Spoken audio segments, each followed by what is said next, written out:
Hello friends, कैसे हो आप सभी। उम्मीद करता हूं कि आप सभी ठीक होंगे, मस्त होंगे, व्यस्त होंगे। तो साथियों, भारत के जितने भी प्रसिद्ध मंदिर हैं उन सभी की चर्चा हम इस मात्र एक वीडियो में करेंगे 50 प्रश्नों के माध्यम से। 50 प्रश्न कहने का मतलब यह है कि जो 50 महत्वपूर्ण प्रसिद्ध मंदिर हैं उनकी चर्चा करेंगे। और साथियों, आप जानते हो कि ये एक ऐसा टॉपिक है जिससे एक या दो प्रश्न आपके हर एग्जाम में टपक जाता है, हर एग्जाम में आता है। इसलिए वीडियो को एंड तक बिना स्किप किए पूरा ध्यान से देखिएगा। हो सके तो आप इनका स्क्रीनशॉट भी लेकर रख सकते हैं। तो चलिए साथियों, सभी मोस्ट इंपोर्टेंट वीवीआईपी प्रश्न हैं, वीडियो को शुरू करते हैं। पहला प्रश्न इस प्रकार है कि प्रसिद्ध मीनाक्षी मंदिर कहाँ अवस्थित है। मोस्ट इंपोर्टेंट है, मदुरई, उज्जैन, कटरा या फिर गांधीनगर। तो देखिए, ये आपके सामने मीनाक्षी मंदिर टेम्पल का चित्र है और बड़ा ही सुंदर, बहुत खूबसूरत, बड़ा ही विशाल मंदिर है ये। तो चलिए, इसका राइट आंसर क्या होगा। तो साथियों देखिए, इसका राइट आंसर होगा तमिलनाडु राज्य में और मदुरई शहर में स्थित है। जो मीनाक्षी मंदिर है यह तमिलनाडु राज्य के मदुरई शहर में स्थित है। और मीनाक्षी मंदिर का निर्माण 16वीं शताब्दी में द्रविड़ वास्तुकला में किया गया था। आप जानते हैं कि लगभग जो दक्षिण भारत के जितने भी मंदिर हैं उन सभी का जो निर्माण है वो द्रविड़ वास्तुकला के अंतर्गत ही किया गया है। और इस मंदिर का निर्माण पांड्य शासकों ने करवाया था।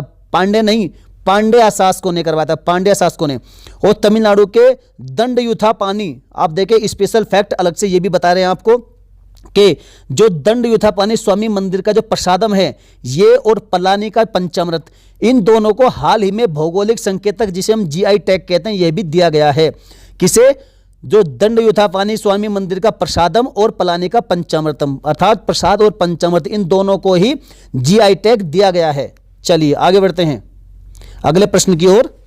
क्वेश्चन नंबर 2 है, रामनाथ स्वामी मंदिर कहाँ अवस्थित है। तमिलनाडु के रामनाथपुरम में, आंध्र प्रदेश के हैदराबाद में, गुजरात के जामनगर में या मध्य प्रदेश के ग्वालियर में। तो आप इसका ऑप्शन सी आप देखकर समझ गए होंगे। ये आपके सामने रामनाथपुरम मंदिर का चित्र है। तो फ्रेंड्स, यह मंदिर जो है तमिलनाडु के रामनाथपुरम जिले में स्थित है। और लंका के राजा पराक्रम बाहु, लंका के राजा थे पराक्रम बाहु, उन्होंने इसका निर्माण करवाया था। और चलिए जानते हैं अलग से और भी फैक्ट। जो भारत की हरित क्रांति के जनक है, आप जानते हैं कौन थे? वे थे एम.एस. स्वामीनाथन। तो एम.एस. स्वामीनाथन जो है वे भी तमिलनाडु के ही रहने वाले थे। और भारत के महान राष्ट्रपति जो डॉक्टर ए.पी.जे. अब्दुल कलाम थे, ये भी साथियों तमिलनाडु के रामनाथपुरम के पास के ही रहने वाले थे। चलिए, मैं उम्मीद करता हूं कि आप यदि चीज़ों को कनेक्ट करके पढ़ेंगे तो आपको जल्दी चीज़ें याद होंगी, जल्दी क्वेश्चंस आपके याद हो जाएंगे। तो साथियों, ऐसे ही आपको कनेक्ट करके पढ़ने की आदत डालनी चाहिए। चलिए आगे बढ़ते हैं। क्वेश्चन नंबर 3 है, वृहदेश्वर मंदिर। मोस्ट इंपोर्टेंट ये मंदिर है और वृहदेश्वर नाम से ही इसके जाहिर है बड़ा ही वृहद मंदिर है। तो यह कहाँ है? तो फ्रेंड्स, यह आपके तमिलनाडु के तंजौर में स्थित है। और यहाँ पर नंदी की एक बहुत बड़ी प्रतिमा भी है, नंदी की। अर्थात ये मंदिर किसका हुआ, आप कमेंट करिएगा। यदि नंदी की बहुत बड़ी प्रतिमा है तो मंदिर किसका है? और राजराजेश्वर मंदिर भी इसी को कहा जाता है। देखिए, यदि आपको वृहदेश्वर मंदिर का पूछा जाए या फिर आपको राजराजेश्वर मंदिर पूछा जाए तो ये दोनों एक ही हैं। और 11वीं सदी में चोल शासकों द्वारा प्रथम राजराजा चोल, जो चोल वंश के जो राजा थे, प्रथम राजराज चोल, ये बहुत ही महत्वपूर्ण क्वेश्चन है साथियों। और ये प्रमुख शासक थे चोल वंश के। और इन्होंने जो है 1003 से 1010 के बीच में इसका निर्माण करवाया था। और ये समय वो है 1010 का, ये समय वो है जब महमूद गजनवी ने भारत पर आक्रमण किया था। चलिए, विश्व का प्रथम ग्रेनाइट मंदिर तमिलनाडु के तंजौर में वृहदेश्वर मंदिर है, जो सिर्फ एक 80 टन के ग्रेनाइट के टुकड़े से बनाया गया था। साथियों देखिए, क्या जबरदस्त कला रही होगी। एक 80 टन का ग्रेनाइट का टुकड़ा था, उसको काट करके ये मंदिर बनाया गया वृहदेश्वर मंदिर। अब देखिए, एक टुकड़ा होगा ग्रेनाइट का, देखिए कितना बड़ा है टुकड़ा होगा, 80 टन का। उस 80 टन के ग्रेनाइट के टुकड़े को काटकर उसे छीनी हथौड़ों की मदद से एक मंदिर का निर्माण करा गया है, वृहदेश्वर मंदिर का। चलिए आगे बढ़ते हैं। चलिए अगले मंदिर की बात करते हैं। तो अगला मंदिर आपका नटराज मंदिर। इसका डायग्राम आपके सामने, ये है आपका नटराज मंदिर। और यह कहाँ पर है? तो यह तमिलनाडु के चिदम्बरम में स्थित है। कहाँ पर? चिदम्बरम में। और इसका निर्माण 10वीं से 12वीं सदी के बीच चोल काल में इसका निर्माण हुआ था। तमिलनाडु अपने जल्लीकट्टू त्योहार के लिए प्रसिद्ध है और यह बुल फाइट के प्रसिद्ध यूरोपीय खेल के समान है, जो पशुओं की हानि की वजह से प्रतिबंध भी किया गया है। लेकिन मानता कोई नहीं है, मनाते सब हैं। जो जल्लीकट्टू है इस पर बैन भी लगाया गया था। हाई कोर्ट सुप्रीम कोर्ट तक भी ये केस पहुंचा था, लेकिन माना कोई नहीं। जल्लीकट्टू आज भी त्यौहार वहां पर होता है, क्योंकि ये पहले से चला आ रहा है, ये परंपरा बन चुकी है तमिलनाडु की, और वहां का यह प्रसिद्ध त्यौहार है जल्लीकट्टू। इसमें जो बुल फाइट होती है, जो बैलों की फाइट होती है, इसमें काफ़ी लोगों को नुकसान भी पहुंचता है, बहुत से इसमें जो बैल है वो मारे भी जाते हैं। तो चलिए याद रखिएगा, जो आपका नटराज मंदिर है यह कहाँ पर है, यह तमिलनाडु के चिदम्बरम में स्थित है। आगे बढ़ते हैं। आपका 5वां मंदिर है श्रीपुरम गोल्डन टेम्पल। तमिलनाडु राज्य के कहाँ पर है, ये वेल्लोर में स्थित है। याद रखिएगा, वेल्लोर में स्थित है ये। तमिलनाडु में देखिए बहुत सारे मंदिर हैं, और सारे मंदिर जबरदस्त द्रविड़ वास्तुकला के द्वारा बनाए गए हैं। द्रविड़ वास्तुकला ये सबसे अधिक दक्षिण भारत में देखने को मिलती है। और जो श्रीपुरम गोल्डन टेम्पल है साथियों, इसकी बड़ी खास बात यह है कि यह 15,000 किलोग्राम विशुद्ध सोने से बनाया हुआ है। देखिए 15,000 शुद्ध सोने से बनाए मंदिर, जो आप यहाँ देख रहे हैं मंदिर, इसकी जो परत है, इस पर जो सारी परत है साथियों, ये सोना है, ये कोई आर्टिफिशियल नहीं है, ये सारी सोने की परत है इसकी। देखिए कितना सोना होगा, 15,000 किलो शुद्ध सोना है, वो भी शुद्ध सोना, मतलब 24 कैरेट का। जो 24 कैरेट होता है वह सोने का शुद्ध रूप होता है। तो उसके द्वारा बनाया गया ये कौन सा, श्रीपुरम गोल्डन टेम्पल, नाम ही इसका गोल्डन टेम्पल है। और ये माता लक्ष्मी जी का मंदिर है। किसका, लक्ष्मी जी का मंदिर है, इसीलिए यहाँ पर श्री लगाया गया है, यहाँ पर याद रखिएगा इससे। और चेन्नई पूर्व में मद्रास के रूप में जाना जाता था। जो चेन्नई शहर है वह सबसे जो पुराने समय में मद्रास के रूप में जाना जाता था, और यह तमिलनाडु की फिलहाल राजधानी है, आप जानते ही हैं। चलिए आगे बढ़ते हैं। एकम्बरेश्वर मंदिर, ये कहाँ पर है, तो यह साथियों यह तमिलनाडु के ही, यह भी कांचीपुरम में स्थित है। तमिलनाडु में बहुत सारे मंदिर है, वो बड़े प्रसिद्ध मंदिर हैं। तो कांचीपुरम में है एकम्बरेश्वर मंदिर, ये एकम्बरेश्वर मंदिर है। और कांचीपुरम को किसके लिए जाना जाता है, साड़ियों के लिए जाना जाता है। ये शहर जो है साड़ियों के लिए बड़ा ही प्रसिद्ध शहर है। कांचीपुरम की साड़ियों को GI टैग भी मिल चुका है, याद रखिएगा। चलिए आगे बढ़ते हैं। देखिए मेरा उद्देश्य है कि आपको मैं चीज़ें कनेक्ट करके पढ़ा सकूं, आपको सिर्फ मंदिर तक ही सीमित नहीं रखना मेरा उद्देश्य है, बल्कि आपको आगे भी बढ़ना है। आपको 1 या 2 स्पेशल फैक्ट जो उस जगह से संबंधित है या उस राज्य से संबंधित है, वो भी मेरा उद्देश्य है आपको बताने का, क्योंकि आपको तभी तो याद रहेंगी चीज़ें। तो चलिए अगला मंदिर है आपका मामल्लपुरम, जिसे हम महाबलीपुरम मंदिर भी कहते हैं। तो यह कहाँ पर है, यह है आपका तमिलनाडु की राजधानी चेन्नई से कितना, तमिलनाडु की राजधानी चेन्नई से 55 किलोमीटर की दूरी पर स्थित है। यह मामल्लपुरम का मंदिर। और 7वीं शताब्दी में इसे पल्लव वंश के, किसके, पल्लव वंश के शासकों ने इसे बनवाया था। और मामल्लपुरम का रथ मंदिर भी बहुत अधिक प्रसिद्ध है। याद रखिएगा, जो रथ मंदिर है यहाँ का वह भी बहुत अधिक प्रसिद्ध है। और यह मामल्लपुरम मंदिर की फोटो दर्शन कर लीजिएगा यहीं से। चलिए आगे बढ़ते हैं। अगला मंदिर है कैलाश मंदिर। तो तमिलनाडु के कांचीपुरम में यह स्थित है, और इसे पल्लव राजा नरसिंह वर्मन द्वितीय ने इसे बनवाया था। कब, 8वीं सदी में अपनी पत्नी के कहने पर। देखिए कांचीपुरम में स्थित है, और इसे पल्लव राजा नरसिंह वर्मन द्वितीय ने 8वीं शताब्दी में अपनी पत्नी के कहने पर बनवाया था। और इस मंदिर के अग्रभाग का निर्माण राजा के पुत्र जो महेंद्र वर्मन तृतीय था, अर्थात जो नरसिंह वर्मन द्वितीय था, इसका पुत्र था महेंद्र वर्मन तृतीय। तो इसने इसका आगे के भाग का निर्माण करवाया था। अग्रभाग का निर्माण यहाँ से दिखाई नहीं दे रहा, यदि आप इधर से देखेंगे आगे से, तो इसका जो अग्रभाग है उसका निर्माण करवाया था इसके पुत्र ने, महेंद्र वर्मन तृतीय ने। और कांचीपुरम में मंदिरों की संख्या बहुत अधिक है। मैंने आपको पहले बताया कि तमिलनाडु में मंदिर बहुत अधिक है और सारे विश्व प्रसिद्ध हैं। चलिए आगे बढ़ते हैं। अगला मंदिर है वैकुंठ पेरुमल मंदिर।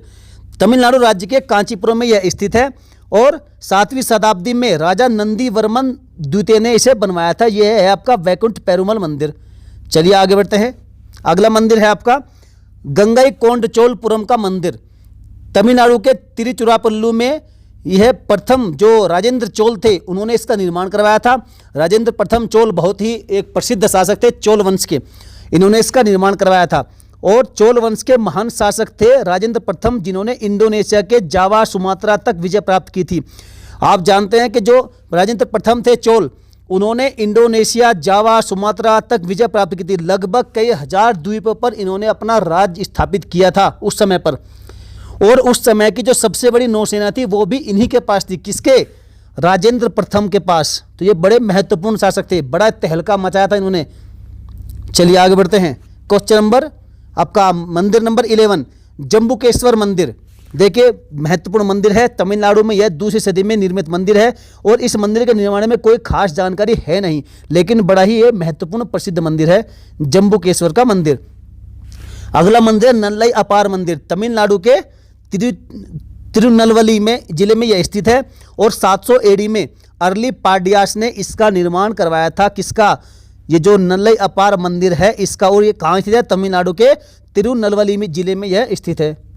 चलिए मंदिर नंबर 13 काल भैरवेश्वर मंदिर, मोस्ट इंपोर्टेंट मंदिर है ये। कई क्वेश्चन में ये पूछा भी गया है काल भैरवेश्वर का मंदिर और कहाँ पर है, तो चलिए इसके बारे में थोड़ी सी चर्चा करते हैं। तो फ्रेंड्स यह कर्नाटक के राजा राजेश्वरी नगर में स्थित है। कहाँ? राजा राजेश्वरी नगर में स्थित है और यह काल भैरव के नाम से प्रसिद्ध मंदिर है। कर्नाटक में ही बांदीपुर राष्ट्रीय उद्यान भी है, आप जानते हैं, और घाट प्रभा वन्य जीव अभयारण्य भी कर्नाटक में ही है।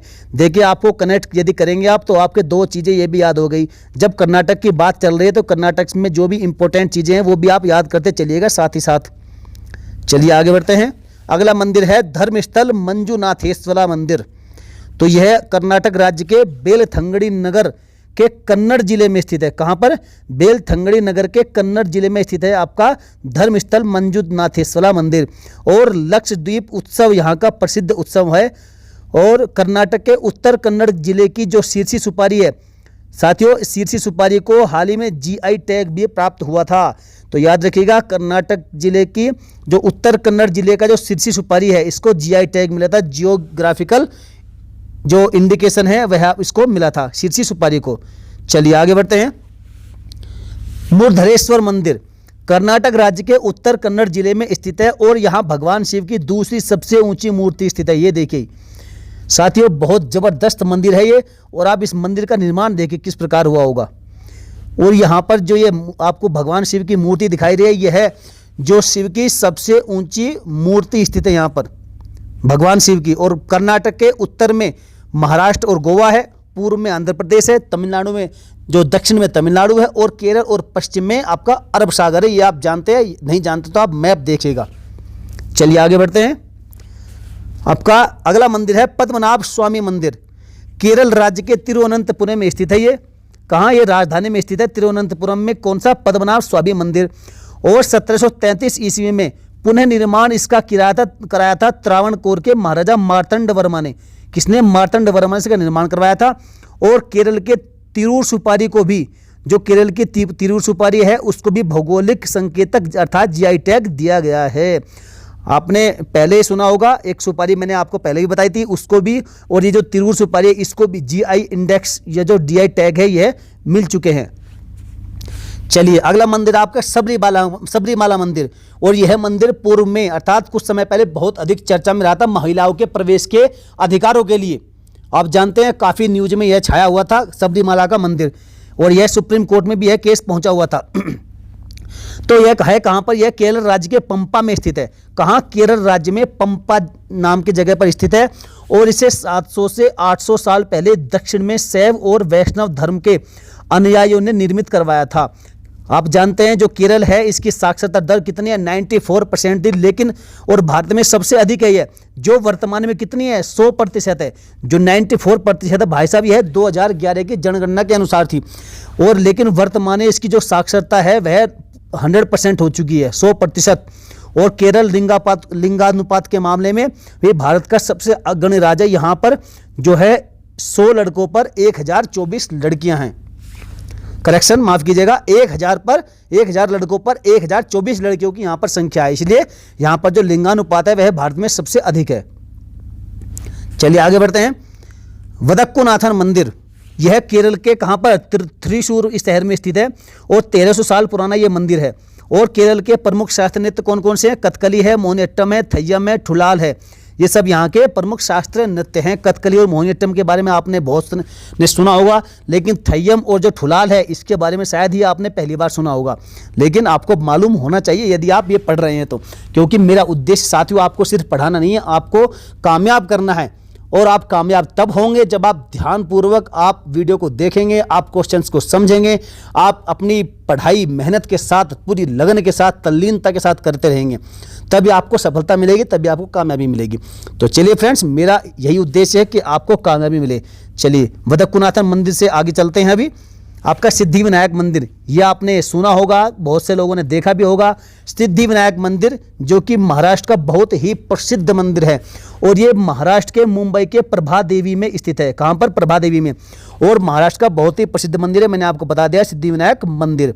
और गणेश जी की यहाँ पर प्रतिमा है, ये गणेश जी का एक प्रसिद्ध मंदिर है। और इस मंदिर को जो 1992 में ईस्वी में बनाया गया था। कब? 1692 में, करेक्शन, 1692 ईस्वी में यह बनाया गया था। कौन सा? सिद्धि विनायक का मंदिर, बहुत ही प्रसिद्ध है, एक बार जाइएगा जरूर, बड़ा ही आनंद और सुकून मिलेगा यहाँ पर जाकर आपको। तो देखिए साथियों, यदि मंदिरों की बात हम कर रहे हैं तो मंदिर एक ऐसा धर्म स्थल, एक ऐसा पवित्र स्थल होता है जहाँ पर सुकून और शांति मिलती है। और आदमी आज की तारीख में सुकून और शांति के लिए क्या क्या नहीं कर रहा है, कहाँ कहाँ नहीं भाग रहा। तो मेरा मानना है, मैं कहता हूं कि आप इधर उधर मत भागिएगा, आप किसी मंदिर जो अच्छा पवित्र मंदिर है उसमें जाकर बैठिएगा, अपना ध्यान लगाइएगा, भगवान की सुंदर प्रतिमा को निहारिएगा, आपको सुकून और शांति जरूर मिलेगी।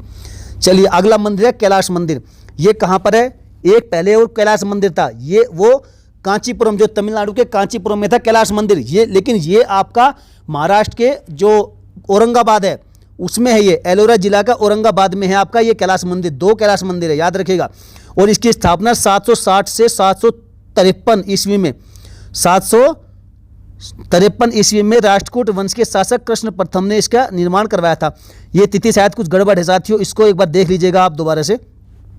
इसका निर्माण एकात्मक पत्थर से किया गया था। देखिए एकात्मक पत्थर का मतलब क्या है? जो एकात्मक पत्थर है मतलब एक बहुत बड़ा पहाड़, एक बहुत बड़ा पत्थर, और उसको काट काट करके उसको छीनी हथौड़ों की मदद से तराश तराश करके एक बड़े विशाल मंदिर का निर्माण किया गया जिसका नाम है कैलाश मंदिर। याद रखिएगा एकात्मक। आपसे कई बार क्वेश्चन में ये पूछा जाता है कि निम्न में से किसे एकात्मक पत्थर से, अर्थात किस मंदिर को एकात्मक पत्थर से निर्मित किया गया है? तो भाई साहब वह आपका एलोरा का कैलाश मंदिर है, ये आप याद रखिएगा, बिल्कुल मोस्ट इंपोर्टेंट फैक्ट है ये। और आप इस तिथि को एक बार देख लीजिएगा आप। चलिए आगे बढ़ते हैं। आपका एक मंदिर है एलिफेंटा के गुहा मंदिर।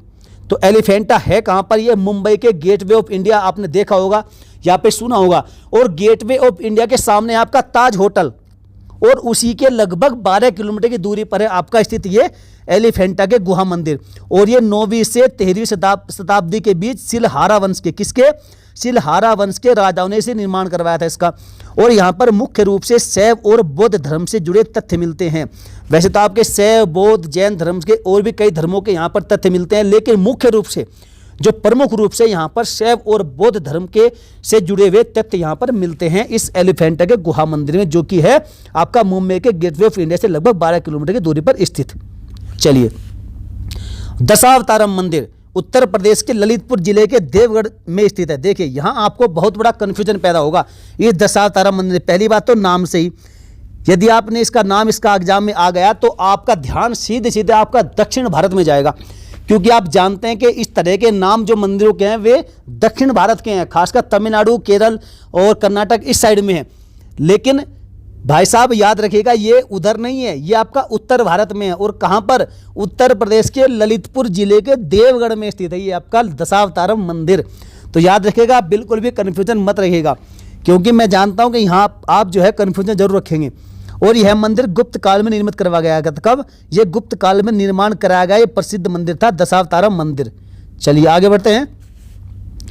क्वेश्चन नंबर आपका मंदिर नंबर 23, वृंदावन चंद्रोदय मंदिर। बड़ा ही जबरदस्त और बेहतरीन मंदिर है, देखने के लायक मंदिर है। यहाँ पर जाइएगा जरूर, मेरा मानना है आप दर्शन करिएगा तो बड़ा आपको मजा आएगा, बड़ा आपको आनंद अनुभव होगा। उत्तर प्रदेश के ये वृंदावन में स्थित है और इसको जो है एस्कॉन टेम्पल के नाम से भी जाना जाता है, क्योंकि इसे एस्कॉन की जो बेंगलोर इकाई है उसके द्वारा कुल 300 करोड़ की लागत से निर्मित किया जा रहा है। हालांकि अभी इसका निर्माण कार्य लगभग हो चुका है और यह विश्व का सबसे ऊंचा मंदिर बन गया है श्री कृष्ण का, भगवान श्री कृष्ण का। देखिए आप, भगवान श्री कृष्ण का यह सबसे ऊंचा मंदिर बन गया है और जो कि 511 खंभों पर खड़ा है। कितना? 511 खंभों पर खड़ा है यह विश्व का सबसे ऊंचा मंदिर भगवान श्री कृष्ण का, जिसे वृंदावन चंद्रोदय मंदिर या फिर इस्कॉन टेम्पल के नाम से भी जानते हैं। चलिए अगला मंदिर है पागल बाबा का मंदिर। पागल बाबा का मंदिर इस मंदिर का निर्माण स्वर्गीय पागल बाबा के अनुयायी ने कराया था वृंदावन में। और यहाँ कठपुतली के खेल के जरिए महाभारत और रामायण रूपी 2 महाकाव्यों को सामने लाया जाता है। और यह 10 तल्ले वाला मंदिर है आपका पागल बाबा का मंदिर। अब आप सोच रहे होंगे ये पागल बाबा कौन थे, तो पागल बाबा का मंदिर क्यों बनाया गया। तो फ्रेंड्स, इसके पीछे एक बहुत बड़ी कहानी है। आपने कई बार ये कहानी सुनी होगी कि एक जो धर्मावलंबी थे, एक साधु थे, वो रहते थे वृंदावन में, और उन्होंने किसी जो व्यापारी से सूद लिया था, अर्थात कर्ज पर पैसा लिया था, और वह उसने जब उसका सूद भी लुटाया और कई वर्षों में धीरे धीरे करके उसका पैसा लौटाता रहा और थोड़ा ही बचा था, तब तक जो है जो व्यापारी था, तो उसने क्या किया, उसने कोर्ट में केस दायर कर दिया उस महाराज पर, उस साधु पर, उस व्यक्ति पर केस दायर कर दिया कि इसने मेरा पैसा नहीं लौटाया और मेरा ब्याज भी नहीं दिया, अर्थात मेरा सूद भी नहीं दिया। तो कहानी आप ध्यान से सुनिएगा, आपने हालांकि सुनी होगी। तो जब साधु ने, उसने व्यापारी ने कोर्ट में केस दायर कर दिया, तो केस की सुनवाई हुई। 2 साधु और व्यापारी दोनों ही वहाँ पर पहुँचे। तो उसके बाद में जो जज साहब थे, उन्होंने पूछा साधु से कि भाई, महाराज से कि भाई तुमने पैसा लिया है? बोले जी हाँ लिया था पैसा। तो वापस क्यों नहीं किया? वापस किया था। बोला साहब मैंने वापस किया है और मैंने कई वर्षों में धीरे धीरे करके इसका पैसा वापस कर दिया है, लगभग थोड़ा बहुत बचा है वो भी कर दूंगा, और मैंने सूद भी दिया है। लेकिन व्यापारी इस बात को मानने को तैयार नहीं था। व्यापारी ने कहा कि इसने मेरा एक भी पैसा नहीं लौटाया है, आज तक इसने मेरा ना सूद दिया ना मेरा इसने मूल दिया, तो कुछ नहीं दिया। अब जो है जज साहब ने साधु से पूछा, महाराज से पूछा कि भाई तुम्हारे पास कोई रिसिप्ट है इसकी, कोई पर्ची है कि भाई तुमने इसको पैसा लौटाया है? कहा साहब वह तो मेरे पास बिल्कुल नहीं है, कुछ भी नहीं मेरे पास। तो बोला इस बात का सबूत क्या है फिर कि तुमने पैसा दिया है? कौन जानता है इस बात को? बोला साहब सबूत है, एक जानते हैं इसको, अब इसको ठाकुर साहब ही जानते हैं, बाबा ठाकुर जानते हैं इसको। अब उन्होंने नाम लिख लिया कि ठीक है भाई, जो गवाह है उसका नाम नोट कर लिया और ठाकुर जी के नाम से एक समन जारी हो गया। अब समन देने वाला ठाकुर जी का घर ढूंढ रहा है वृंदावन में। अब घर नहीं मिले तो किसी ने से पूछा कि भाई ठाकुर जी कहाँ रहते हैं? कहा वे तो उस मंदिर में रहते हैं, वहाँ बैठते हैं, वहाँ विराजमान है। तो जो समन देने वाला था उसने ठाकुर जी के वहाँ पर वो समन का जो पर्ची था, जो कागज़ था, वो वहाँ रख दिया। और उसके बाद में जब कोर्ट की सुनवाई जिस तारीख को तय थी, उस तारीख पर जब सुनवाई हुई तो सभी लोग वहाँ पहुँचे। तो कोर्ट में जब गवाह की ज़रूरत पड़ी तो गवाह का नाम पुकारा गया। तो साहब आप जो है अचंभित रह जाएंगे, और ये हकीकत कहानी है, मैं कोई मन घड़ंत या अपनी तरफ से बनी बनाई कहानी नहीं बता रहा आपको, लेकिन आप बस थोड़ा सा ध्यान दीजिएगा। तो उस समय पर उसके बाद जब कोर्ट में उस गवाह का नाम पुकारा गया कि वह फलाना सिंह हाजिर हो, ठाकुर जी हाजिर हो, तो एक वृद्ध व्यक्ति के रूप में भगवान श्री कृष्ण स्वयं जो है वहाँ पधारे उस गवाह के रूप में और गवाही दी। और उसने जिस तारीख को, जिस समय पर साधु ने व्यापारी को पैसा लौटाया था सूद समेत, वह सारा हिसाब उसको बता दिया। और जो बही खाता था वह भी बता दिया कि उस बही खाते में इस तारीख में इस समय पर इतना रुपया चढ़ा हुआ है, किसी दूसरे व्यक्ति के नाम से दिया ही साधु ने था, लेकिन किसी और व्यक्ति के नाम से वह पैसा चढ़ा हुआ है रजिस्टर में। आप रजिस्टर ले आइए, जज साहब को कहा उस गवाह ने, ठाकुर जी ने। अब सभी लोग हैरान हो गए कि अचानक से यह गवाह कहाँ से प्रकट हो गया। लेकिन साधु महाराज तो जानता था कि ये तो मेरे ठाकुर जी का कमाल है, मेरे प्रभु श्री कृष्ण का कमाल है, वही गवाह बनकर आए हैं। तो बिल्कुल हूबहू जो गवाह ने बताया था वैसा ही हुआ। और अंत में साधु जो महाराज था वह केस जीत गया और व्यापारी को जो है कुछ भी हाथ नहीं मिला, कुछ भी हाथ नहीं लगा। और जज साहब ने अपना फैसला सुनाया कि भाई इसका कोई पैसा नहीं है, सारा कुछ पैसा इसने दे दिया है और साधु पर अब व्यापारी का कोई भी पैसा नहीं है। अपना केस उसने जो है फाइनल कर दिया। लेकिन जैसे ही वह जो गवाह के रूप में ठाकुर जी वृद्ध व्यक्ति के रूप में आए थे, वह वहाँ से बाहर निकले, उसके बाद वह गायब हो गए, कहीं किसी को दिखाई नहीं दिए और न ही उसका कोई नाम पता, क्योंकि इस नाम से कोई भी व्यक्ति पूरे वृंदावन में था ही नहीं। अब जज साहब बड़े हैरान हो गए, जज साहब पागल की तरह हो गए और जज साहब ने अपनी जो जजमेंट देने का कार्य था वह छोड़कर, अपना जज वाला काम छोड़कर पागल बन गए भगवान के लिए, ठाकुर जी के लिए। और सीधा ठाकुर जी के मंदिर पहुंचे और बिल्कुल वहीं अपना मत्था टेका, अपना मस्तक टिकाया और वहीं पर भगवान के भक्त बन गए। अपना काम धंधा सब छोड़कर बिल्कुल पागलों की तरह रहने लगे। और उन्हीं के नाम पर आगे चलकर एक मंदिर बना, पागल बाबा का मंदिर। तो यही वह मंदिर है, याद रखिएगा। चलिए साथियों कहानी कैसे लगी आप लाइक करके बताइएगा। चलिए आगे बढ़ते हैं। अगला मंदिर है वैष्णो देवी का मंदिर। जम्मू कश्मीर में कटरा में स्थित है यह मंदिर और माता शक्ति को समर्पित यह मंदिर है। वर्तमान में यह मंदिर बहुत ही प्रसिद्ध है, जहां लाखों भक्तों की भीड़ लगती है। देखिए जो ये इस प्रकार से मंदिर हैं, आप जानते हैं इनके पीछे की भी कहानी है। देखिए हर मंदिर की अपने पीछे की कहानी है और किसके लिए वह मंदिर बनाया गया है, कौन वहां पर विराजमान है, किसकी वहां पर मूर्ति है, उसके पीछे की कहानी क्या है।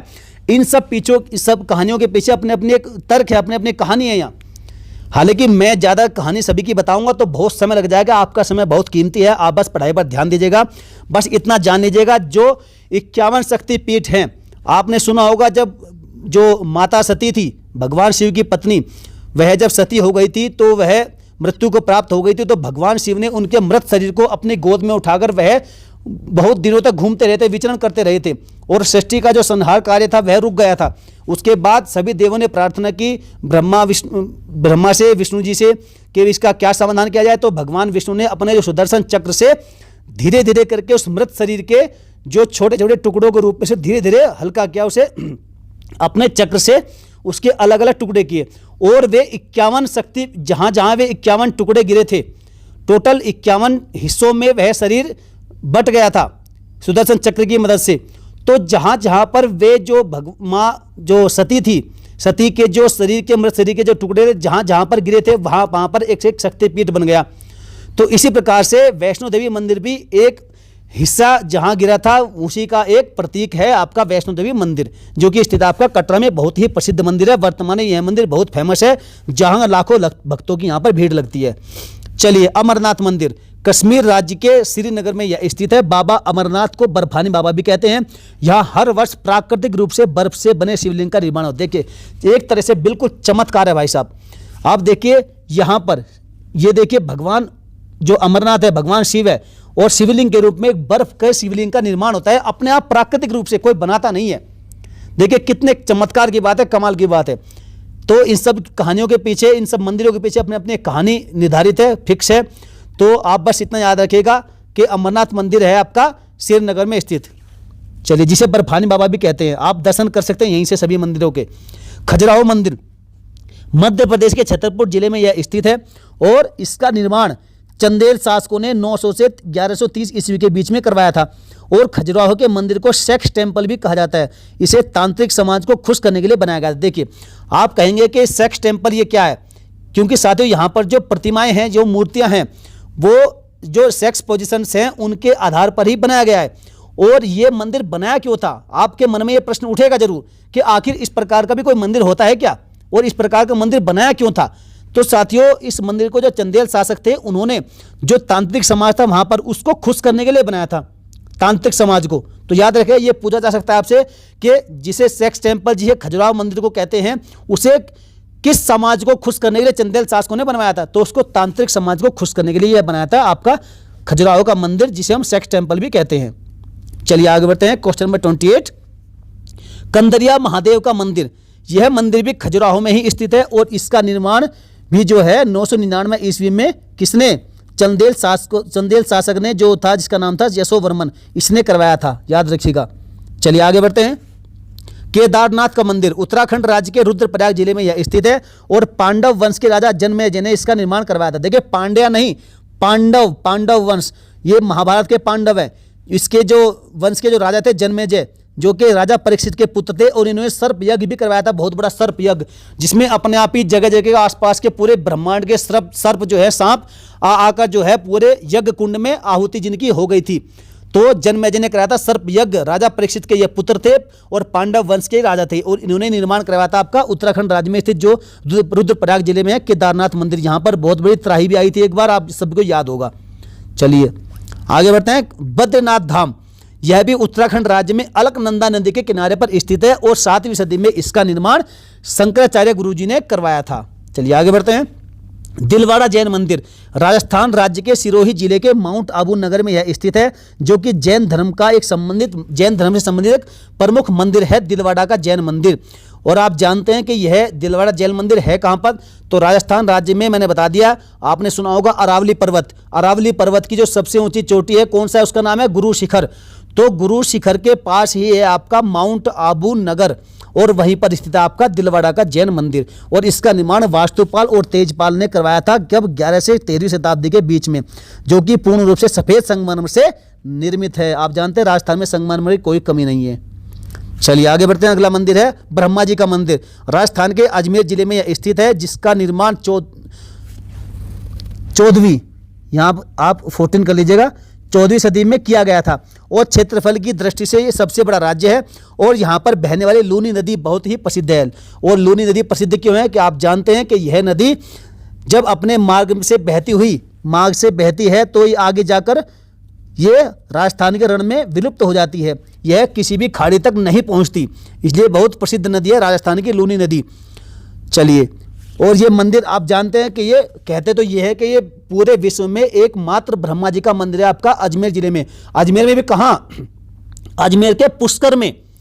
मैं यहाँ पर गया हुआ हूँ, पुष्कर में स्थित है आपका ब्रह्मा जी का मंदिर। यहाँ पर एक तालाब भी है और तालाब के बीच में ब्रह्मा जी बैठकर तपस्या किया करते थे और वह तालाब आज भी है, कभी भी सूखता नहीं है, तो याद रखिएगा। हालांकि कुछ लोग बोलते हैं कि जम्मू में भी एक ब्रह्मा जी का मंदिर है, आजकल और भी कई जगह पर ब्रह्मा जी के मंदिर हालांकि बना दिए गए हैं, लेकिन जो सबसे पहले जो प्रमुख मंदिर था वो एकमात्र ये मंदिर था आपका ब्रह्मा जी का मंदिर, जो कि है स्थित है अजमेर जिले के पुष्कर में। चलिए आगे बढ़ते हैं। जगन्नाथ मंदिर बहुत ही प्रसिद्ध मंदिर है, उड़ीसा राज्य के पुरी शहर में स्थित है और इसका निर्माण राजा इंद्रदुम्न ने 7वीं सदी में कराया था।